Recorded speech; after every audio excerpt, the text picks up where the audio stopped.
Hi, Mona. I like your bright jacket. Thank you. Oh, let's see here. Am I on? Oh, yeah. Thanks so much.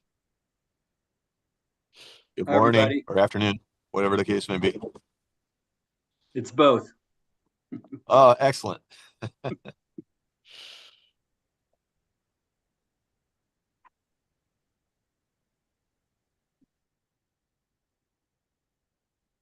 We'll wait just a few minutes for other folks to join, and then we will get started.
All right, I'm going to say let's go ahead and get started.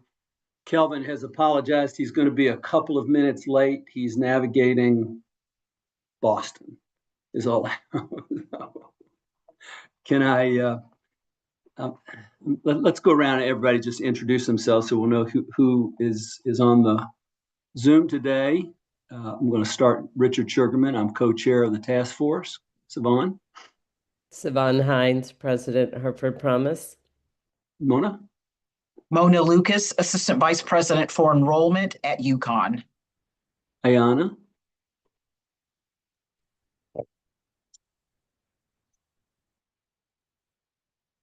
we didn't hear you, Ayana. Can you try one more time?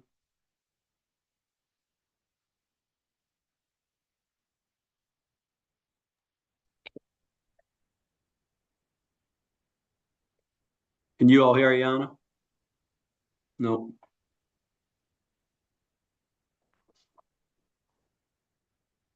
We'll come back to you, Ayana. Okay. Go ahead, Kalanda. Kilanda Mall, Executive Director of Waterbury Promise. Kalanda. Dan. Dan Junji, I'm the Senior Government Relations and Communications Specialist with Chifa and Chesla. Great. Nathan. Hey, everybody. Nathan First, Vice President for Student Life and Enrollment at UConn. Hi, Nathan. Patricia. Hello, We're just introducing ourselves. Patricia Melton, New Haven Promise. And Megan. Megan Villanova, Clerk for Higher Ed. Hi.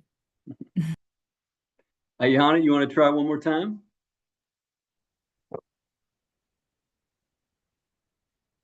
We're not hearing you, but I will say it. Ayana Encarnacion is on the Zoom. I want to make sure, did you all, Megan sent out a document just a few minutes before this Zoom started. I want to make sure everybody got it or is looking for it. It includes the draft report. Just give me a thumbs up if you have it. Okay, alrighty, great. And I'll just say, Kelvin and I both apologize for not sending this out to you sooner. Deadlines have a way of making a difference, right? So we've both been considering the holidays and travel.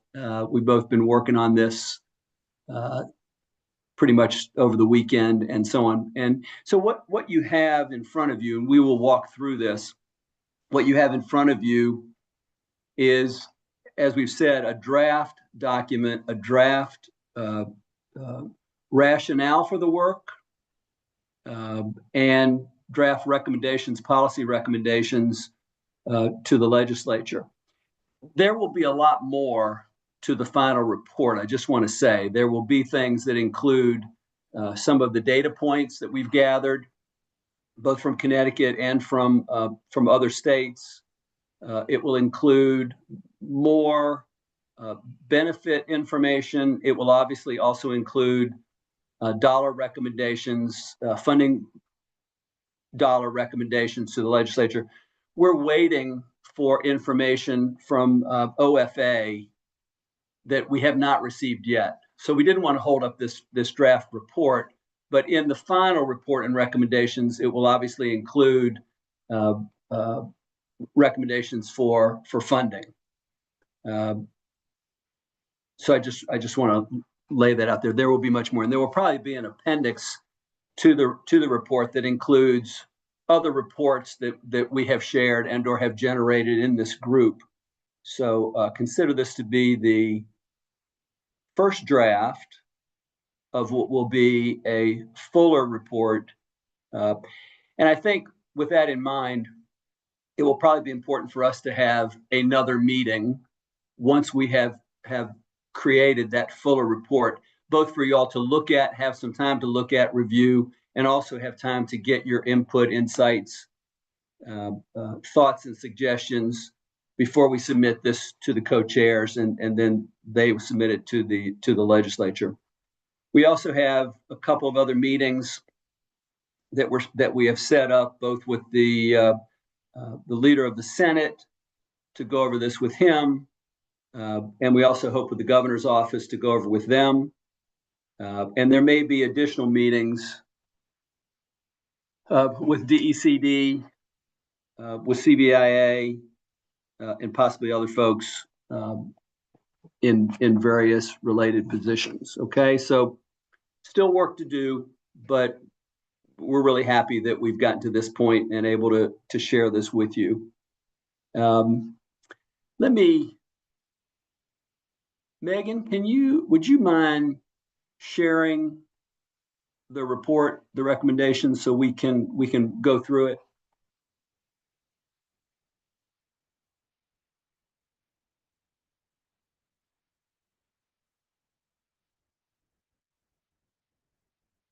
Catherine, Jeff, can I ask you all just to introduce yourselves quickly? Hi, everyone. Catherine Prizzuti, Executive Director of Financial Aid at UHeart. And Jeff? Hi, Jeffrey Berry, Research Analyst, Office of Higher Education. Glad everybody is here. Megan, are you able to share that?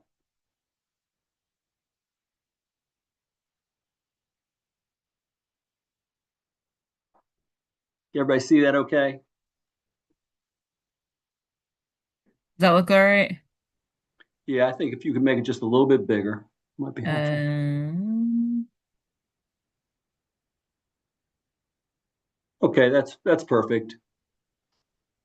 That's perfect. Excuse me. I apologize. I'm still dealing with a slight cold, so I'm going to be off camera because I'm sneezing, and I know you all don't want to see that. That's okay. Hope you feel better. Everybody's struggling with something right now.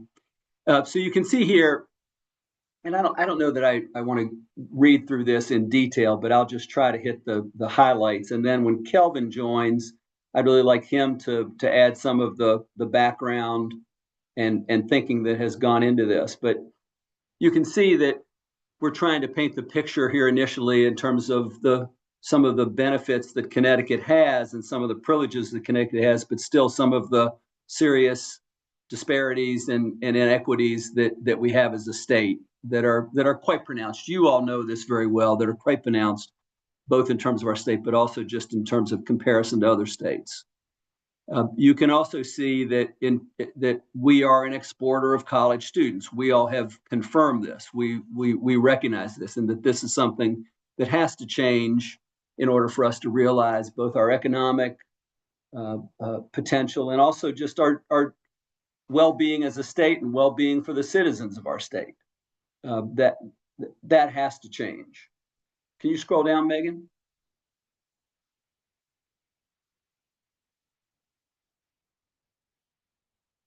we clearly see that demographics are changing in our state and really in the country, but certainly in a pronounced way in our state. And please stop me at any point with any thoughts, questions, comments as we go through this. The growth in enrollment in Connecticut has really been with minority communities and certainly with Spanish-speaking communities. So it is important to recognize that, and that we want to continue to see that growth happen, but we also want to make sure that that growth is coupled with success in higher education and beyond. Connecticut also, as you can see in the next bullet, ranks very low in terms of its, I'm skipping ahead, in terms of, we're all aware that the cost of college continues to rise, has risen over the years at a rate higher than the rate of inflation.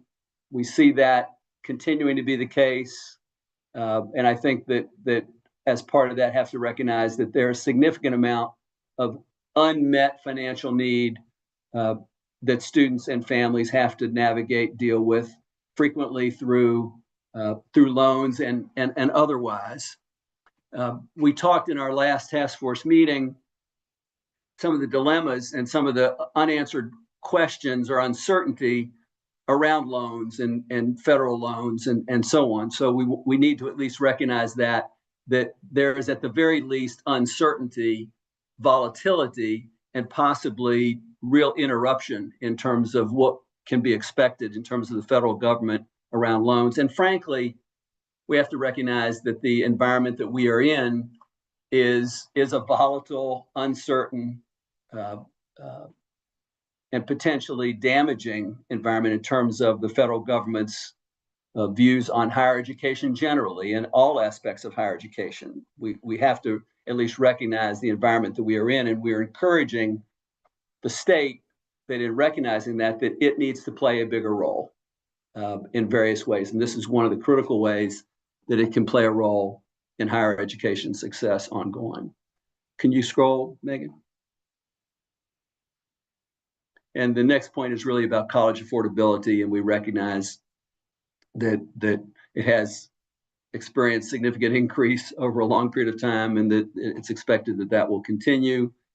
And that related to that Connecticut is underinvesting in financial aid as compared to other states. We provide the information here that in Connecticut, it's approximately $245 per student in state grant aid, compared to the national average of 4 or 5 times that, 1,283. So we're providing 81% less in state funding financial aid per student than the national average.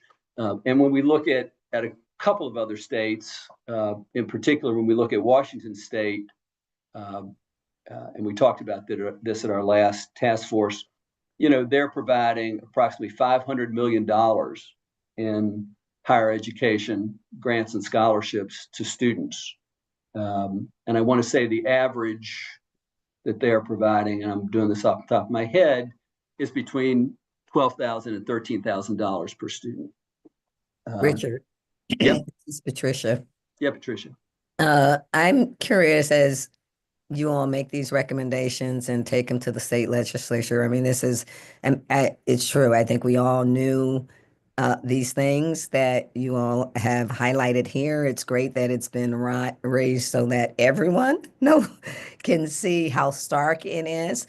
But my question is whether or not there's any kind of sort of study or insight or talking that can happen as to why do other states make these investments and we do not? What is the critical difference?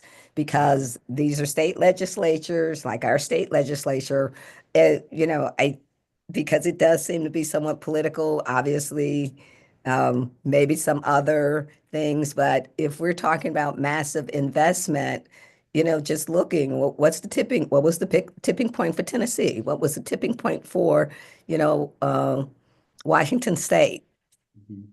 Yeah, Patricia, that's a really good point. And I think we will make sure that we pursue that and highlight that in the report. But just a couple of things that I can say about that.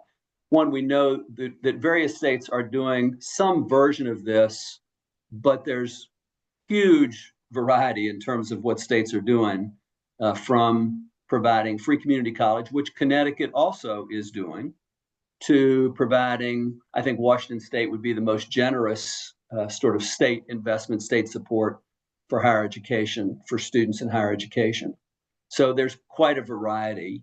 And I would say that one of the things we experience in Connecticut, which is kind of part of Connecticut's history, is that we are doing this as a state, but we're doing it in pieces. We're doing it in sort of bits and pieces here and there. Chesla certainly provides a type of support. Roberta Willis is another type of support.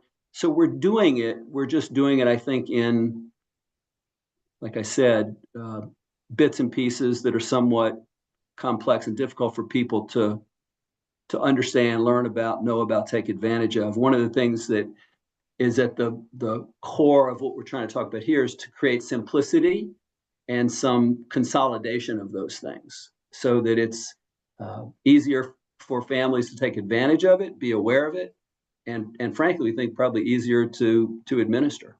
So that's some of my thoughts about that, but I think we have to dig deeper. Richard, Yeah, please. I noticed that you put some data comparing Connecticut to the nation in some other categories. Is there a reason why we didn't do the same thing with regards to college affordability? I think that would place this entire argument in a pretty clear light. Yeah, that's a great point, Jeff. Thank you for that. And we will make sure that happens in the final report. Yep, for sure. Well, I mean, I think what you're alluding to is that there's a great disparity in terms of the cost of public higher education from one state to the next. Is that part of what you're saying, Jeff? Yeah, that's exactly what I'm saying, is that there's going to be, you might find other states that have more that they're putting into this, but, we don't know where we rank and we don't know what that spread is. So this is kind of I guess you're kind of missing the outcome here in regards to being able to paint that full picture. That's why I was asking, is that something that we're going to do? So I think if I can add just briefly here, if you have specific data sources that would help us craft further, this is not, I would say that, hello everyone, sorry, I'm a couple of minutes late here. It's not, I would say, a fully constructed set of information here. So if there's information that you feel will help make the case in a better light or in a different way, yeah, please do share that along, because we certainly welcome it. It's as much your product as our product. So. Okay. Jeff, I think in summary, Jeff, it's probably fair to say that Connecticut is on the higher end in terms of the cost of public education, and probably on the lower end in terms of investment in student financial aid. Right, which would bring the bottom bullet point into much greater impact. It really would drive home the point that, look, we're really undervaluing our students, and there's no wonder why they're actually leaving our state. So, okay, thank you. A really important point. Yeah, Kelvin, we're walking through these initial points, and I just finished highlighting the point about the underinvestment in financial aid. Can you scroll down, Megan, and Kelvin? I'm going to ask you to jump in. Let me just see if we can finish these. Yeah, the point about being housed in multiple locations is that next bullet, and we want to try to create some simplicity and consolidation of that. And then the final bullet here, I think, is about the atmosphere that we're operating in terms of volatility, uncertainty, and really negative federal position on higher education, and both in terms of federal loans, but also in terms of just support for higher education institutions and for the idea of higher education. Can you scroll down, Megan? Richard or Kelvin, I had one question. The State Promise Program, which this is the focus of, right? Is that then going to include something that students would need to stay in state for college? Just Devon, I'm gonna go ahead, Kelvin. Sorry. Yes, it is focused only on in-state institutions. okay. Thanks. And let me try to just correct for just for 1 second, Devon, just so we can all get comfortable with the terms that we're using. What we're talking about here is not just a state promise. We're talking about an ecosystem of promise here. Okay. An ecosystem of promise that really has 3 layers, 3 elements that make up that ecosystem. A statewide grant program, support of existing promise programs, and a mechanism for expanding new promise programs. All 3 of those make up this ecosystem. And so that's the way that we have conditioned ourselves, Kelvin and I have conditioned ourselves to think about it. And I would ask all of you all to begin to really think about it that way and describe it that way. Can you scroll down, Megan?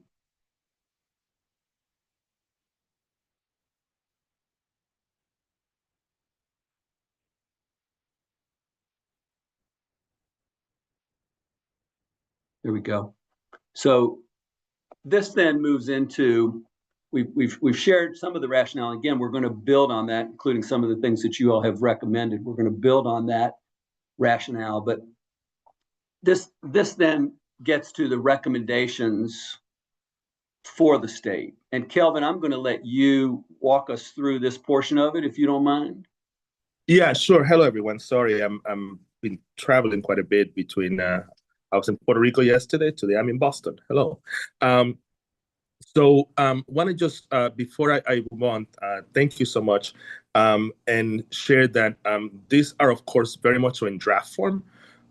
We, Richard and I have really taken to heart all of your feedback, suggestions, conversations, data, information we have received, work group meetings, et cetera, and I would ask for feedback purposes.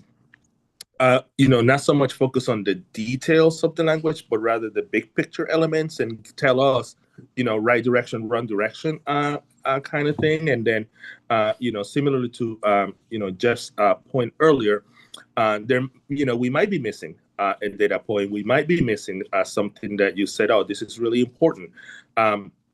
So feel free to either in this forum or through written form through me and Richard, say, hey, this is missing here, or we want to be able to think about this a little more directly. Secondarily, I just want to say that we're still waiting and working with the Office of Fiscal Analysis. I'm not sure if Richard mentioned this. So we're waiting for that information, and that information will undoubtedly, once we get that data, and thank you to Mona and Catherine and others who have been participating and providing and working with OFA in providing information. Once we have that, it will undoubtedly influence some of what's written here. And so want to just be mindful of that. With that in mind, in talking about an ecosystem, the document which you have access to really has 4 major components to it, and it creates a situation where everything is leveraged against everything else, so that we can create the right environment and the structures and systems that we want in the state of Connecticut. The first one being the grant program itself, and Richard talked a little bit about the Washington State program, which I've also mentioned here, in how it is structured and how it goes a little bit beyond, or generally quite a bit beyond, just the basic income, lower income and distributions, and really reaches a much broader set of individuals across the economic spectrum.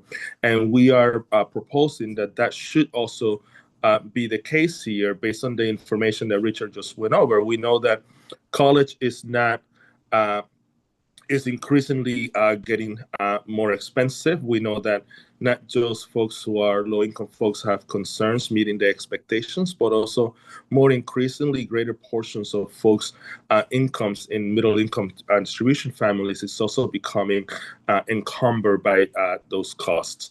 And so we're trying to create a structure of a system where we are taking that into account and being more inclusive in a Promise program. And added to the information, which Jeff was so kindly to mention, and Richard also mentioned, right? So, Connecticut is really severely underinvesting as it compares to other states. And so we have quite a bit of room to grow in this area. So to that end, we propose significantly increasing the current state investment, which is highly limited, to be more in tune and in line with what we believe would be the potentially adequate level, and which will be confirmed by the data that we receive by OFA. But we certainly believe that it really should be a floor of about $100 million or more. Lastly, from a long-term perspective, so that the system is not encumbered or disrupted by potential budget fluctuations in the state, similarly to what the Early Childhood Trust Fund just recently did through the state, was establish a fund on a long-term basis whereby these investments would be protected and unencumbered from the general budget fluctuations that we might see in the future, though Connecticut has done an incredible job in maintaining a pretty healthy state financial picture in most recent years, and it is most likely will continue to be the case. Should I pause there and take any questions of members, or should I just continue, share everything, and then come back? Let's pause there for a minute, Kelvin. I do have a question about that Early Childhood Trust Fund. Can you say a little bit more? But is it an endowment or? It works similar to endowment in that it draws upon, it is capped in terms of the amount of withdrawal that it may be withdrawn upon from the fund on any given year. So I believe it's capped at a 10 to 12% rate, so no more than $30 million or so. And so in order to be able to establish a similar fund, given the numbers that we're talking about, this is certainly not something that the state would be able to do overnight. It would take a bit of planning over time to be able to create a significant enough fund that would generate the kind of financial returns that we are talking about, and would also most likely allow for private investment so that you could establish that public-private partnership element of the work. Okay, thank you. Yeah, you're welcome. Thank you for the question. Richard, did you want to add anything to that? Well, let me just give a couple of particulars here, just in terms of the tiered income bands, or the income bands. Just what we mean here is that if the full grant per student was, I'm just going to do numbers here, $15,000, families below a certain income level would receive 100% of that $15,000 grant.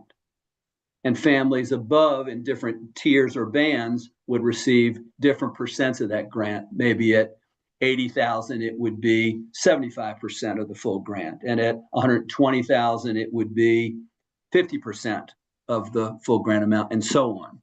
And one of the options we're looking at is that would go up to family income of 160,000. So it would certainly include many working and middle-class families, as Kelvin said, that as you all know, they currently don't get the benefit of a lot of financial aid programs. But the other band here says that even above that $160,000, and again, I'm just using these for illustration, that there would be some portion of the grant that all families would get in Connecticut. So that would be the I'll just call it the richer version of this proposal, versus capping it at, say, $160,000 family income. I just wanted to give you some illustration of that. Somebody want to jump in there? I was just so that's regardless of the cost of the institution. So we're still talking about this would be a Connecticut Promise ecosystem that is focused on public and private, or just Public, public? Okay. public and private. Oh, public and private, yes. Public and private. Kelvin, go ahead. I'll let you jump in. No, I was going to say public and private with a cap limitation, so that obviously the range of cost is quite significant. So one of the proposals connected to that, from a public policy perspective, would be capping it at the highest cost of the public institution for the private institutions. So we're trying to figure out, and again, we're basing this on real numbers, which is why it's taking a bit of time for the team to work on this, but we certainly, this is not free for all in sense. There are limitations and constraints that we're trying to build, both on the floor side as well as the ceiling side, like Richard suggested. Yeah, I just a good example would be, for instance, community college, whereas a student is has huge need, they get 100% of Pell at community college. They may get something or not from a Promise program, like, even in my program in New Haven or whatnot, whereas there's a huge difference with, that same kid then going to UConn or going to, Fairfield or Quinnipiac. So just something to consider as you all are looking at this. That is all part of the consideration, Patricia.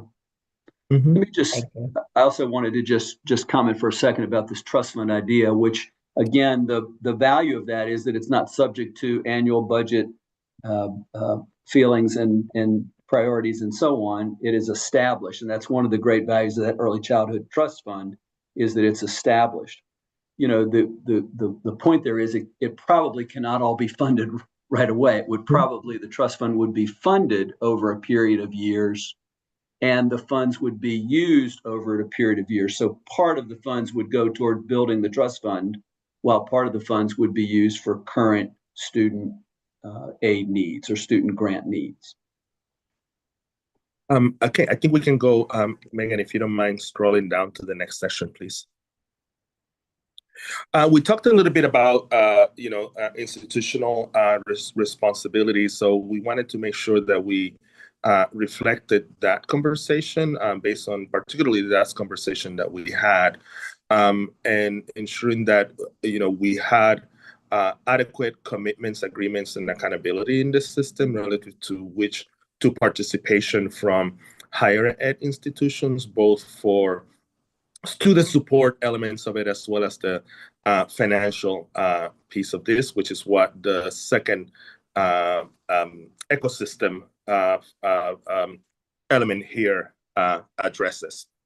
After that, you can scroll down a little bit more, Megan, and please. That section is also responsive to a number of the conversations we've had in the task force in terms of trying to make that part of the ecosystem, part of the partnerships. Local innovation and ecosystem building. So we talked quite a bit, and this is part of the second work group associated with the work, which is about how to invest in and scale local program support for programs that are doing a terrific job in terms of supporting students from beginning to end in the process, and in many cases, doing the heavy lift and doing much of the heavy lift in terms of ensuring that students are not just entering, but also being successful in their for the full spectrum of their journey through the post-secondary process.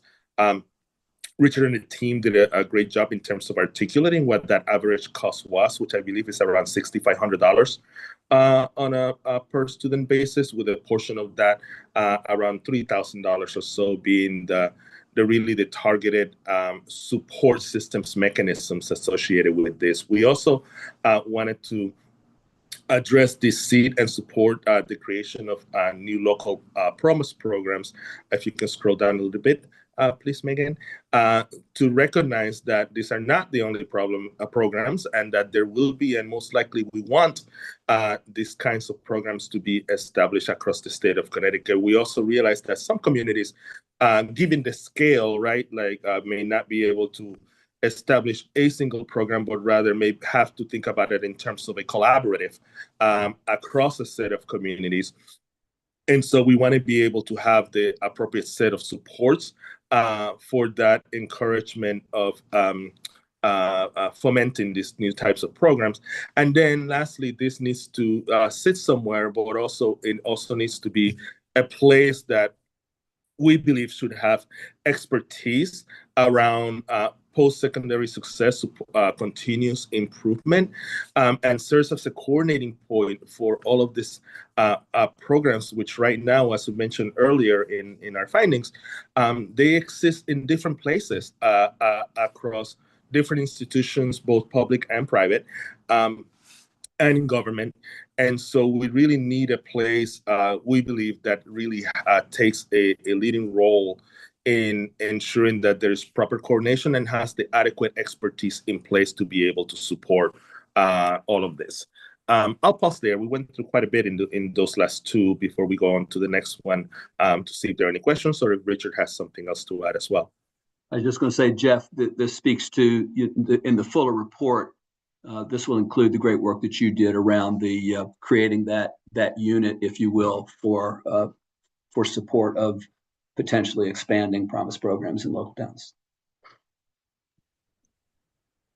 In the final report, you know, the work of the two groups, like actual figure of 6,559, whatever it is, will it have details down to, you know, some of these sort of findings around what the true cost is to support and other places in the report and in the recommendations?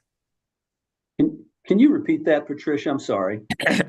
I'm just wondering if, you know, in your final report, you will list out so that folks, we could stay at a big level, a really sort of high level, but I think people do need to wrap their head around what the true cost of support looks like and what the value of that is. So will that be listed in your final recommendations or even in an appendix so that folks can wrap their head around, you know, what does it look like if we decide to start a progress program that is a full service, you know, what's the really true cost of supporting and helping students to succeed?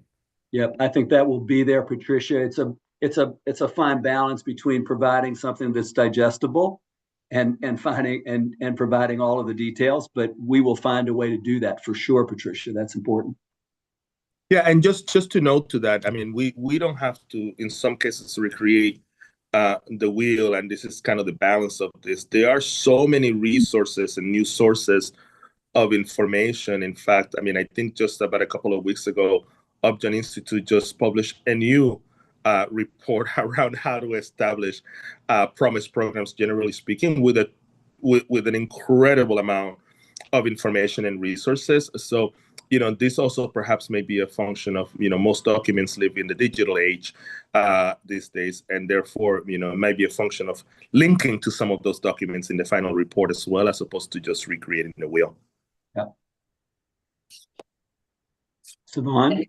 Not to make more work, but one of the places that, like, I love the Office of Post-Secondary Success, and one of the things that could fall under that is we've had this discussion about college responsibility in so just like schools now, K-12 schools have to report certain data that is then looked at as goals towards things, then some of the things that we talk about in terms of persistence in graduation could fall under that in terms of looking at that, right? Because we know there's a huge range there in terms of schools. Yeah, absolutely. We really, you know, as you all know, you know, you're on the ground as practitioners, right? Persistence and completion doesn't magically happen, right? And it requires proactive engagement, participation, and it requires expertise and human touch. And we you know, I think, Sivan, you're absolutely right that would be a place where that information and those expertise could actually tangibly sit at, and people would know where to go to get that kind of support. And Siobhan, you're talking about at the K through 12 level also. Did I hear you right? Well, the K through 12 data is already there, right? And being collected. It's the persistence graduation, college one, putting it in a place where it's like it's also being collected, right? It is there, but it could just be part of this. If we're talking about, is there a threshold in order to be a participating institution, etc. I hear you. It's good. Yeah. All right. So, and then the last two items here are really around the student center supports that we've been talking about, and we discussed a portion of last time, and one being around this early financial literacy and planning activities and supports connected to the responsibility of the institutions, but also ensuring that students have access to those and that there is an adult connected to the student that can actually help navigate those responsibilities. How that function and operationalizing that is a different set of conversations, but it's something that needs to be front and center. And lastly, being here, and I know Patricia has talked about this quite a bit, which is communication, how we communicate, how do we engage, making sure that all of this information is accessible and that students and families know where to go, how to go, which is connected to this fact that we have an uncoordinated system right now. But how do we really message around this in a manner that makes sense? Is connected to families, the purposes, as well as where the information sits and lies and how they can be accessed.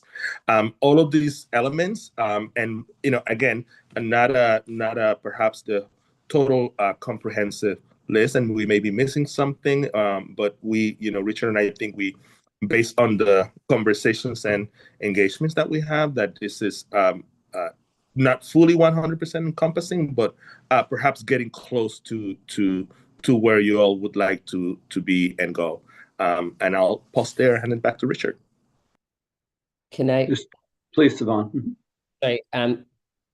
This is great. One thing about the consistent messaging and communication strategy, I understand, Richard, what you said about a promise ecosystem. I'm going to highly recommend that any state scholarship is not called promise, because you will have so much confusion about what did I get, how much funding do I get, every different thing.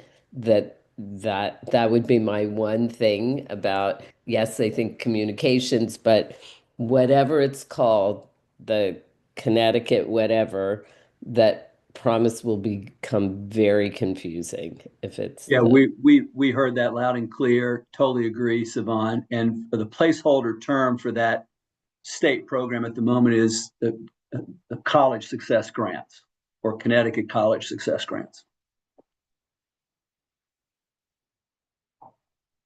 Other comments though, what are we missing here?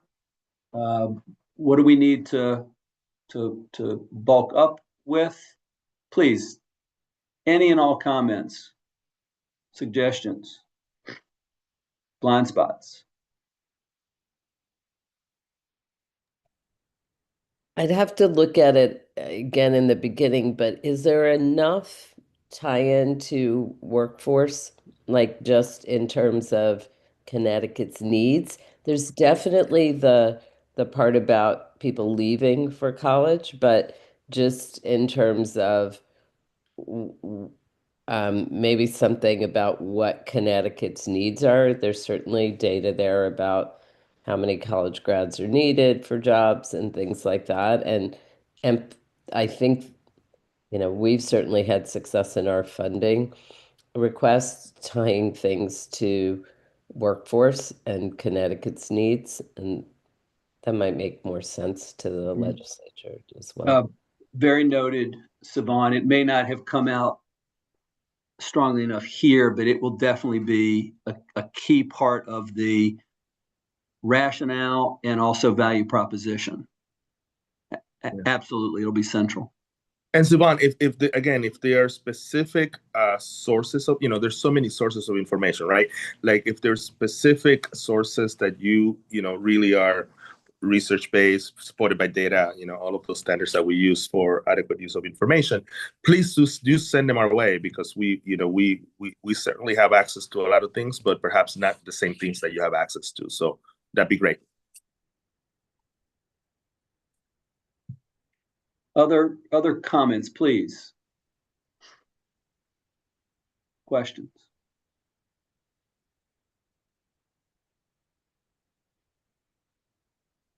No? Any major gaps, added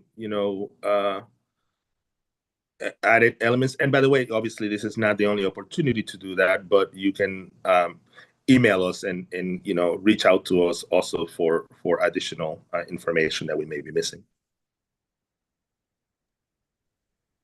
Just a quick update. I sent something along to you all. I looked through some of the stuff that I had gathered for one of my reports quickly, and Connecticut ranks 48th out of 50 states in regards to college affordability. So we're almost last. I sent along some stuff from US News and World Report, a CT Mirror thing. But I'm going to jump into some of the state federal databases. Hopefully they have data. I don't know, given the shutdown and the changes in administration, whether or not that data is going to be available like it has been in the past, which I do have. I download a lot of stuff from iPads and NCES, but we'll see if I can get more recent data. I'll continue taking a look into it. It'd be really, really helpful, Jeff. Thank you for all that. Let me also just say here, Patricia, Siobhan, Kalanda, thank you for sending the data on the individual programs. Those data points, that will also be incorporated into the final report, both in terms of individual data, but also just consolidated data, because it's a very powerful picture. And that will be tied to both economic prosperity, workforce demands, but also well-being of the state and of our children and families.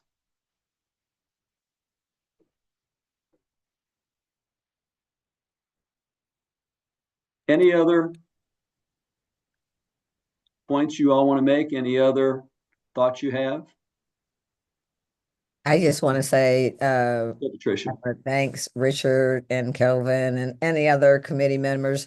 I think this gives validity. Yes, we're all in this, this ecosystem. We work in it. We know it intimately. And but this gives it just incredible validity to have something like the task force pull this information together, because again, I go back to why are other states making these investments, and unfortunately we're near the bottom.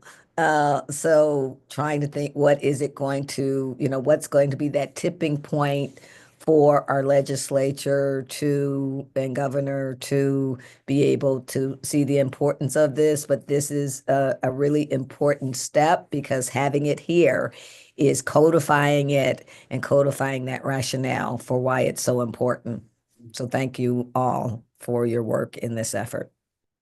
Thanks for that, Patricia. I think we're gonna take that and I see this, I think we see this collectively as an imperative. It's an imperative from an economic perspective. It's an imperative from a workforce perspective. It's an imperative, like I said before, from a well-being perspective. So we're going to try to position it that way, because that's really, truly what it is. I just look at, and just one last comment, and I'll let others speak, but just like how do we get the whole initiative with the baby bonds passed? Those baby bonds, that's there, that money is there, it's being set aside, these baby bonds. And when these young folks get to 18, they will have funds. They can use those funds either for going to college, to start a business. And so, something tipped our legislature to be able to fund this. And I think that's the silver bullet that we're looking at. I don't want to say bullet. That's something that we're looking for to be that tipping point. That's the Early Childhood Trust Fund that we referenced earlier. Oh, okay. I didn't know That's- that was, I was like, is that baby bonds? That's that early childhood trust fund. And I think Okay, great. you make a good point, because I think one way of thinking about this is that that's the investment in the start of life. And this is about the investment in the continuation of that successful life, right? And therefore the success of our state. Yeah, thinking of financial mechanisms to make this sustainable is really important. And as you know, given the relative projected costs, right, of higher education, you know, I'm sure when we went to our own respective institutions at one point or another, it was one cost. Now that cost is dramatically different, and it hasn't changed in terms of a growth trajectory. So definitely long-term financial thinking needs to happen in this case. Now, as it pertains to the report, like we mentioned, we're still waiting for some additional information, and those, I don't think you're all off the hook yet. So I think we will probably have to call at least one more meeting so that we can share, discuss, and talk a little bit about the implications of that financial information and how do we embed it and reflect it in the final report. In the meantime, however, Richard and I will continue drafting away and get something for you all to look at before we do anything publicly and before it goes anywhere. And we still have to have conversations with our committee co-chairs as it pertains to this. So there might be some fluctuation in terms of what we do, but want to make sure that you all connected and know that you are absolutely going to see, touch, feel, and approve whatever the final version of this looks like. So that, we're not done yet. We're almost there, but not done yet. Can you all have Megan send some kind of a Google poll for the date once you have some projected idea? And obviously that will be into January, but so because I think obviously we would like as high attendance as possible on that. Absolutely, Sivan. Yep, we will do that. Before we go, I just want to reach out, Nathan, Mona, Catherine, just from your perspective in terms of the university college perspective on this, any particular things that you want to share, any comments, thoughts you have?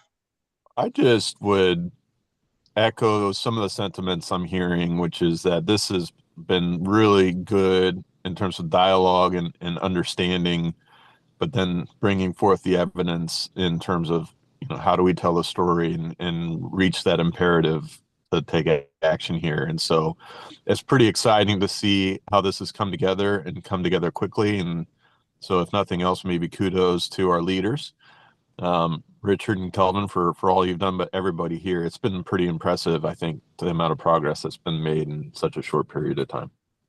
Thank you, Nathan. Thank you. Mona, Catherine, anything from your perspective, from a college partner perspective? Megan, before we go on, I think we can take down the projection so that we can see everybody's faces at this point. Thank you. Yep. Sorry. Yep. I don't have anything to add. I mean, I think the proposal overall looks good. I think Mona probably would agree with me, but I don't want to put words in her mouth that this is a long time coming, in that we know that the state of Connecticut is not invested in higher education the same way that other states are. So I think that that's a really important driving factor. And, the college affordability piece, Jeff, thanks for sharing that too. I think that's a major driving factor in helping move this along. Like I said, we sitting in financial aid roles know this and talk about this regularly. So I think that that's a really key piece of this. Thank you, Catherine. I agree 100%. And I just have a question about because the deadline, drawing near, do you have an idea if we're talking about when we need to carve out time so that we can contribute to the final product? So OFA is currently literally working right now. I've met with the team there at least twice this week, and it's only Wednesday. So they're literally going at it, and we have access to resources of others. My sense and my hope is that we're gonna probably have some kind of analysis from them in the next week or so. Now, with the timeline and so on and so forth, it may be difficult to get us together before the beginning of the new year, but I think we're going to be pretty good in terms of timing to make our as close to possible our legislative mandated timeline and deadline. So I'm hoping that first week of January or so, Richard, for finalization. I was just going to say, considering the holidays here, I think one of the things we'll request, if we can push back our deadline from the first week in January to the second week in January, to allow a little bit of time, a little bit more time, but also to allow us to get together and really look at. So I think first week of January, if we can do that, and then hopefully submit the report to the co-chairs by the second week in January. I think that's the idea. Yeah. So you're saying first week of January we get together? Yeah, I think we should shoot for that. Yeah. And Megan will send out some dates so that we can get that on the calendar pretty quickly. I just also want to say before we go here today, you all have really worked hard on this. You've been a great group just in terms of both information, thought, attention, consistency. I'll just say that we've heard from legislators that this is sort of unusual for a task force to actually meet consistently and actually do the work and come up with a report. So we're going to stand out. We're going to get A+ on that score for sure. But this is really exciting, important, and as I said before, sort of critical work at a critical moment. So you all have really risen to the occasion. It's been a real pleasure. We're gonna meet again. We're gonna go a step further. But I want to recognize you. I want to wish everybody, if we don't talk before, just wish everybody a really happy holiday season. Yeah, same here. It's we still have a little bit of more work to do, but it's been really great work so far. I introduced the first promise bill in the legislature in 2007. So this is about 20 years of work in the making, and with the great work that Richard Sivan and Kalanda and Patricia are doing on the ground, and moving forward, I think we're hopefully at the right moment to capitalize and leverage on all the good work that you've all been doing, both on the ground level with students, but also the higher ed institutions that are represented here, as well as and everyone in the task force. So happy holidays. Thank you all. Kelvin, I'm having a thought here. Just let me share this with folks. As you have a little more time to look at what we shared today, it may raise some other questions for you. So please feel free to share those with Kelvin and I as they come up, as you have more time with it. But secondly, what we may do is share parts of the final report. We may not wait until we have the entire report gathered. We may share parts of it with you so that you'll have time to be able to give us feedback and get into a little cadence in that regard. So I hope that'll work for everybody. Happy holidays, folks. Thank you so much. Happy holidays. Hi, everyone. Thank Bye, you. everybody. Bye-bye. Thank Bye, you. everybody.